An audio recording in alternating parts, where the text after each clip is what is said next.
The Secret Diary of Cameron Baum. Monday. Noon, I am outside in the yard while John is indoors explaining to his mother our plans to break the wizard out of jail. I am absent because it is thought my presence might antagonize her.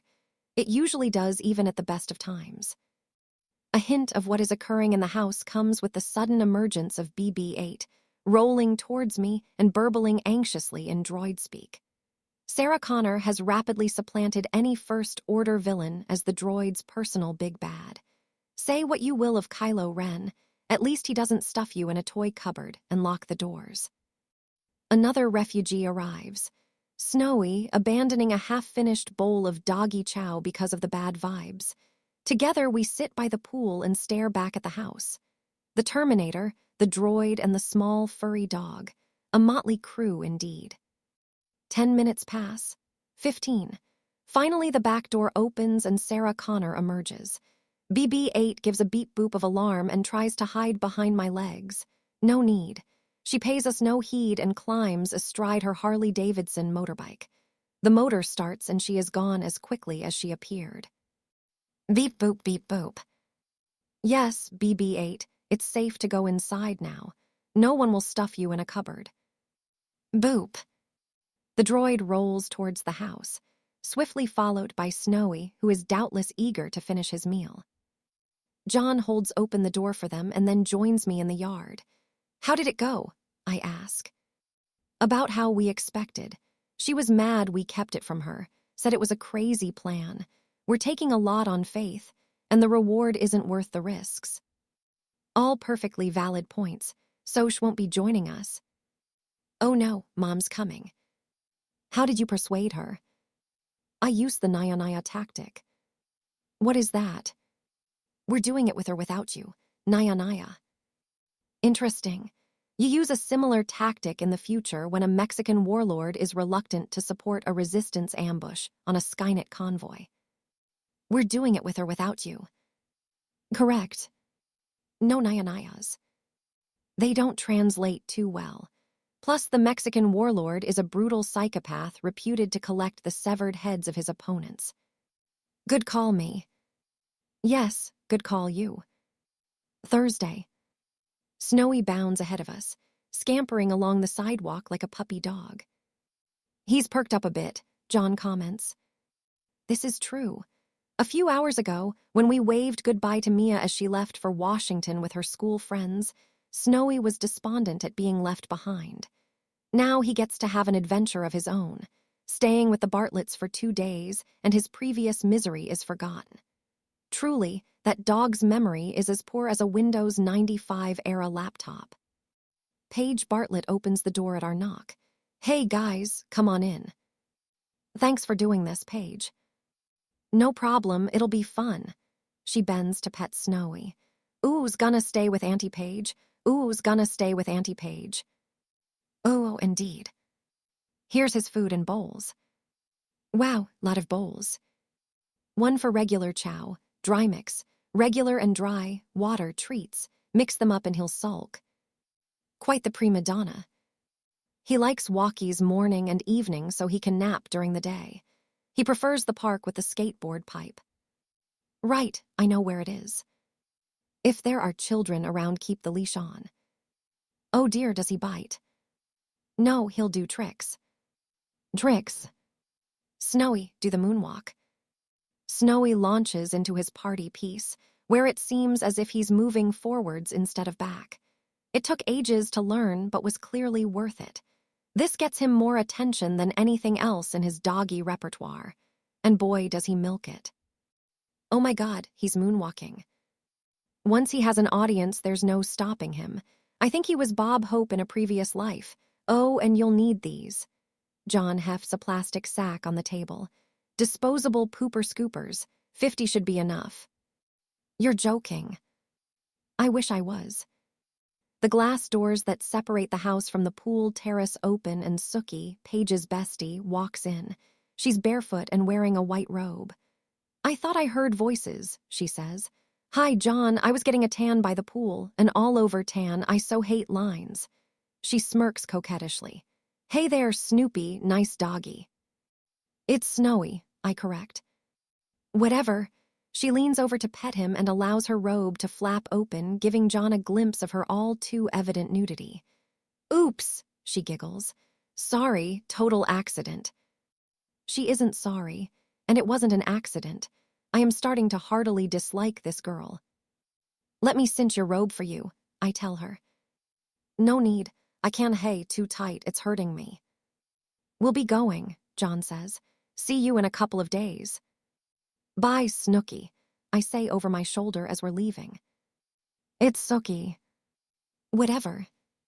Daniel and Cameron subprime arrive in the afternoon, meaning they must have left Seattle around midnight. Yeah, it's been a long drive.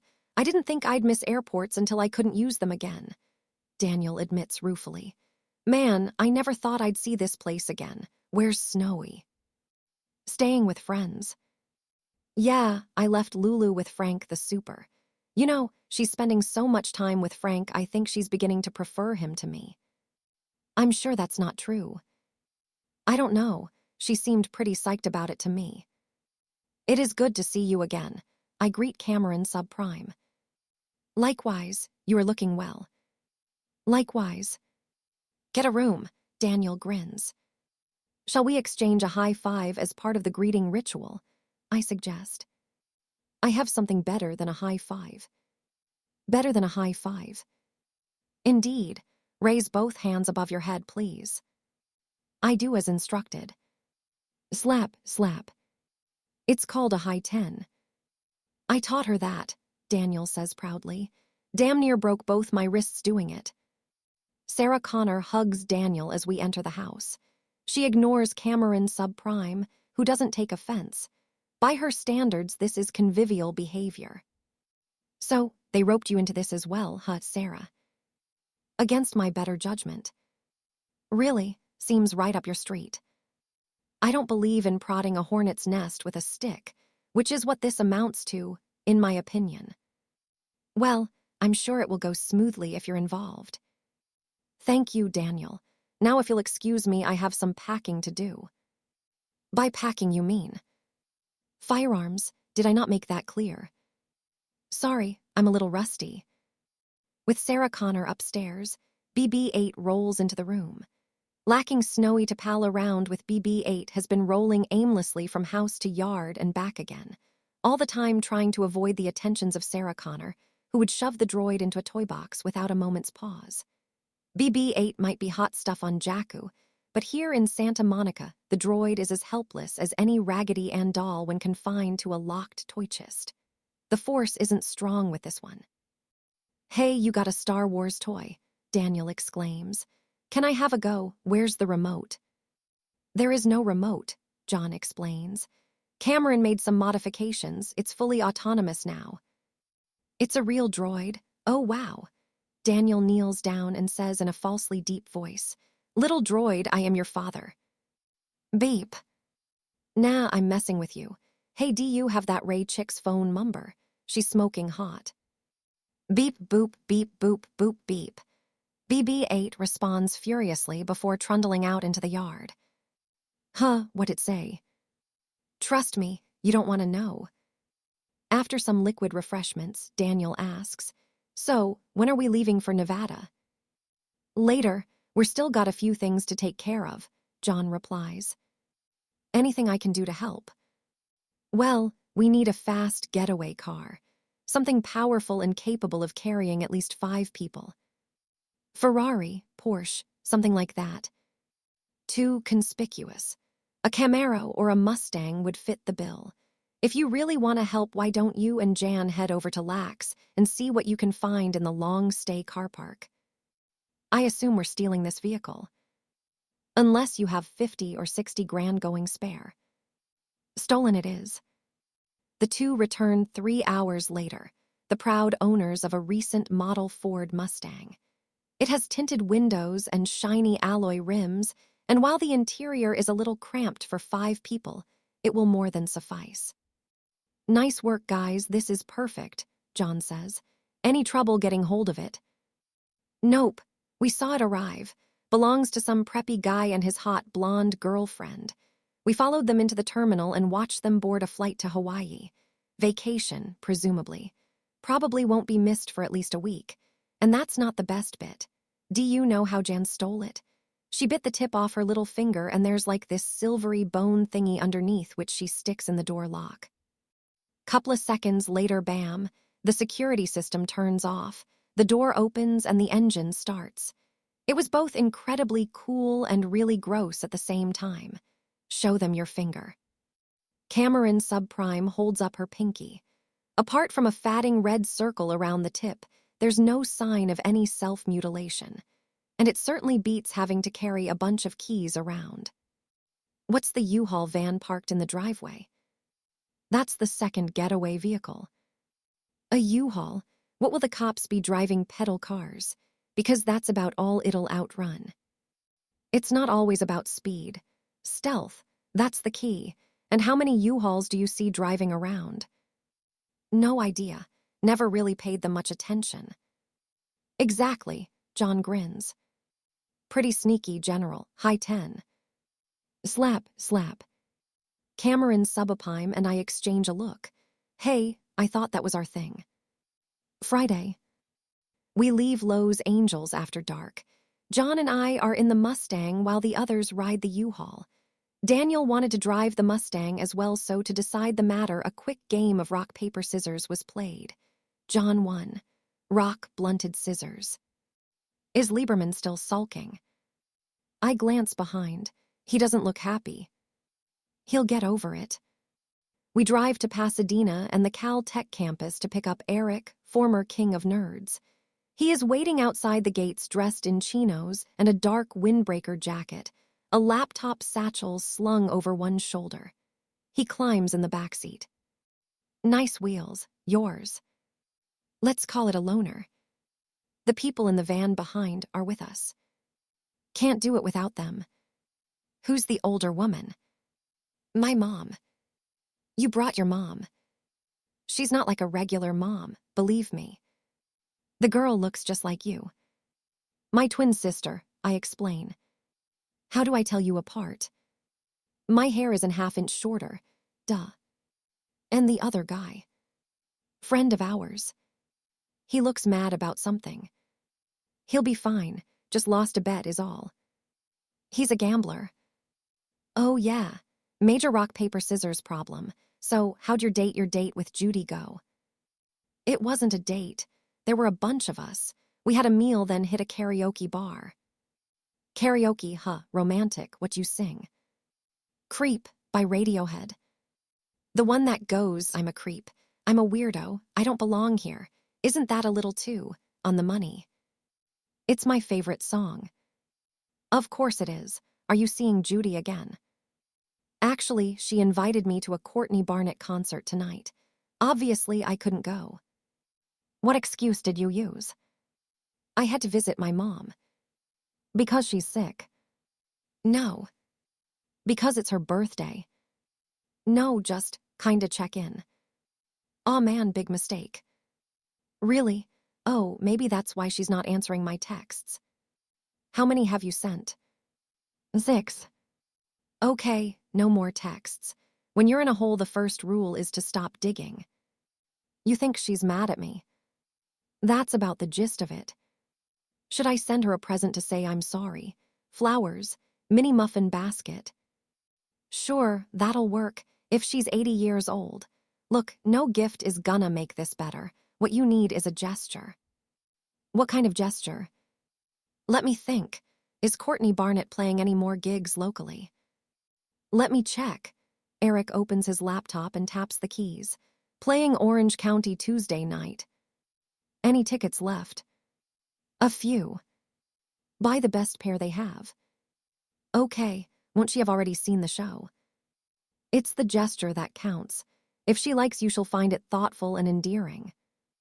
And if doesn't, like me, I mean. Move on, all you can do sometimes. So, how did you two meet?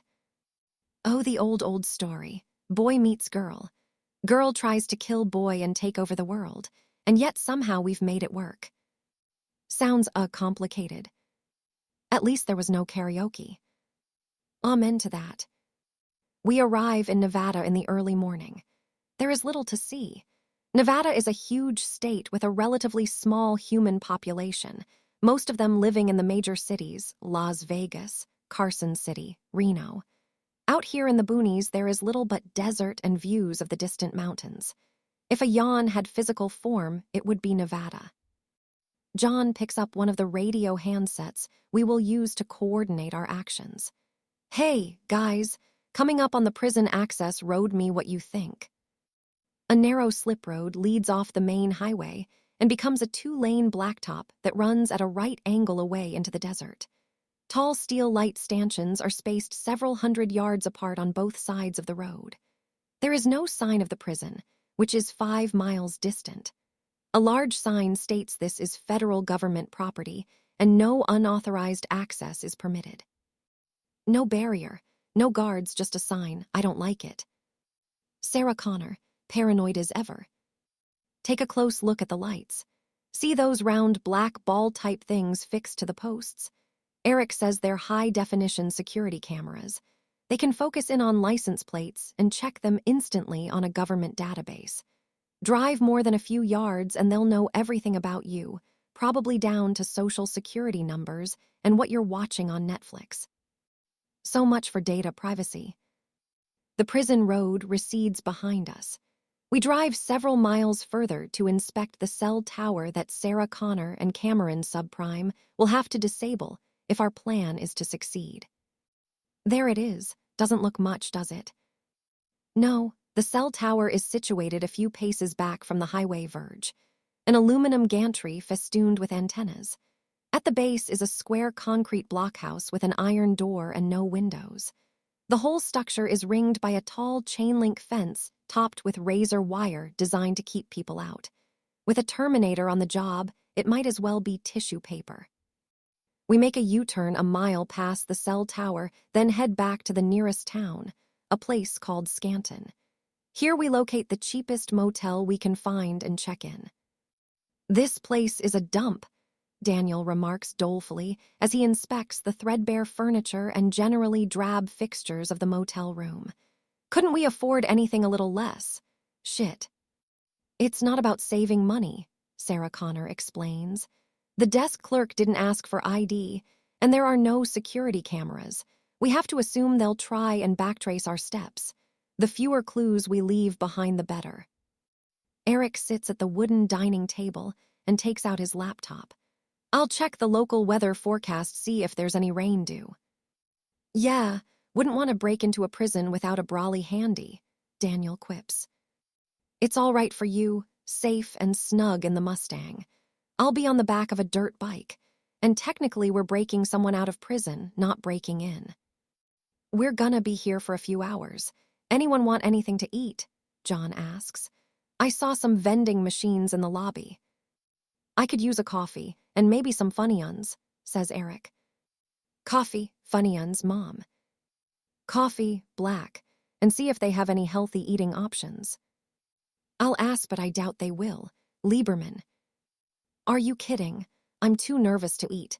In fact, I think I need the bathroom. John and Daniel leave the room on their very different errands. Cameron Subprime and I take up station either side of the large picture window that gives a less than salubrious view of the dingy parking area. The Mustang is worth more than all the other parked vehicles combined, and therefore a tempting target for would-be thieves. The last thing we need is for our stolen car to be stolen. The irony alone would be devastating. Sarah Connor pulls out a chair and sits opposite Eric, who smiles nervously and says, I don't think we've met. I'm Eric. I know who you are. You're John's mother, Mrs. Call me Sarah. Right, Sarah. My son trusts you. He might even like you. He thinks you can do what you say you can do. I can. It's... Shut up, I don't like you, and I certainly don't trust you. If this turns out to be an elaborate double-cross... It's not, I swear. I just want to get my friend out of jail, to right an injustice. I mean, he was sentenced to life imprisonment without a trial. It's wrong. You're willing to risk your life for it. Yes, I am. If the cops kill me, so be it. I wasn't talking about the police. John returns, arms laden with coffee cartons and candy bars. Coffee, Funyuns. I asked the desk clerk about healthy options, and he suggested a Snickers bar. How is a Snickers bar a healthy option? I'm not sure, maybe because it has nuts in it. I'll pass. Eric taps the laptop's keys and shakes his head. Unbelievable. What is? This place has free Wi-Fi. They are 7 people using the network. None of them have remotely adequate antivirus. Look at this idiot. He's running Windows Vista. Vista. Eric sounds like he has just spotted a man writing a penny farthing. I mean, I could literally hack these people in seconds, and they'd never even know. Well, don't. Low profile, remember. Daniel returns. I've changed my mind. This dump is a palace compared to the bathroom. It's like Courtney Love contracted Parkinson's, swallowed a bottle of laxatives, ordered Indian takeout, then just did what comes naturally. What a charming mental image. Who's Courtney Love? Eric asks. Seriously, the lead singer of Hole, the widow of Kurt Cobain. Who? Do not ask me who Kurt Cobain is. I wasn't going to. I was about to say who wants Funyuns. They're delicious. Everyone declines. Eric shrugs and continues stuffing his face. The eccentric eating habits of royalty.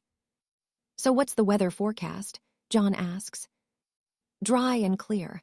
Hasn't rained in these parts for 3 weeks. That's good, right? Should mean the ground's good and firm. You'll need to watch you don't send up too much dust. It could be spotted, Sarah Connor cautions. I doubt it'll be a problem since we'll have a ladder strapped to the side of the bike. We'll be lucky to get above 20. John peels open a Snickers bar and takes a bite. I can really taste the nuts, and I'm feeling healthier already.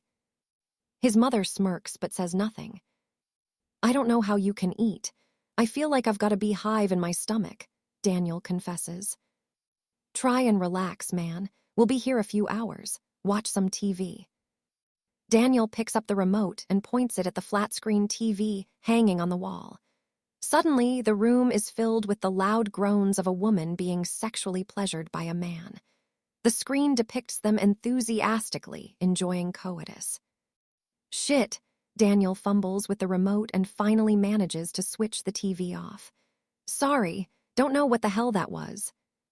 I believe it is called the reverse cowgirl position, I remark. Everyone stares at me, doubtless impressed by my perspicacity. I need the bathroom again, Daniel insists. To pee, he adds hastily. Not anything else. Is that guy okay? Eric asks when Daniel is gone. He seems kind of flaky. Said the boy king, who believes in flying saucers. The hours pass. The sky darkens, and soon it is time for us to begin leaving. Red Team, John and Eric, are the first to depart. We follow them out to the parking lot to see them off. Cameron subprime and I help lower the dirt bike from the back of the U-Haul. It's been specially adapted to carry an extendable aluminum ladder that is strapped to the chassis. They will require this to scale the prison walls. See you guys on the other side. John waves cheerily as he and Eric ride off together. I wish he hadn't phrased it like that, Daniel grumbles. White Team, Sarah Connor and Cameron subprime are the next to leave. We watch as the U-Haul van drives out to the highway and merges with traffic. And then there were 2. I need the bathroom, Daniel mutters nervously and hurries back to the motel. And then there was 1. I drive the Mustang to a spot several hundred yards shy of the prison access road, pull over to the verge and douse the headlights. Now we must wait for John's signal. Waiting is something machines do well. Standby mode, as we call it. Humans do waiting less well, and Daniel is no exception. While I sit still and serene, he fidgets and frets. Fortunately, I know how to take his mind off the situation. Small talk. Inconsequential chatter designed to alleviate social anxiety and promote camaraderie. I come pre-programmed with several viable starter options. 1, how have you been lately? 2, nice weather we're having. 3, shit weather we're having. 4, how about those nicks? 5, fancy a quick one. I begin immediately. How have you been lately? What? Nice weather we're having. Are you trying to make small talk? It will relieve some of your tension. I'm not tense. Elevated heart rate and increased perspiration levels beg to differ. Okay, I'm a little tense. Can you blame me? Back in Seattle, this seemed like a great adventure. Now it's actually happening. All I can think of is the many ways I could end up dead, or imprisoned for the rest of my natural. The human imagination, at work again. I mean, how do we even know this Eric kid is on the level? Seems a bit of a dweeb to me. Eric hasn't lied to us. You can tell if someone's lying. Most of the time. Okay, Sherlock, my middle name's Leviticus, true or false? I turn and face him. I examine pupil dilation and skin lividity, comparing both to known constants. I have to estimate anal dilation since even Terminators can't see through pants material, and it's unlikely Daniel will want to disrobe. Vocalization is replayed and analyzed by a specific subroutine before I announce my verdict. True.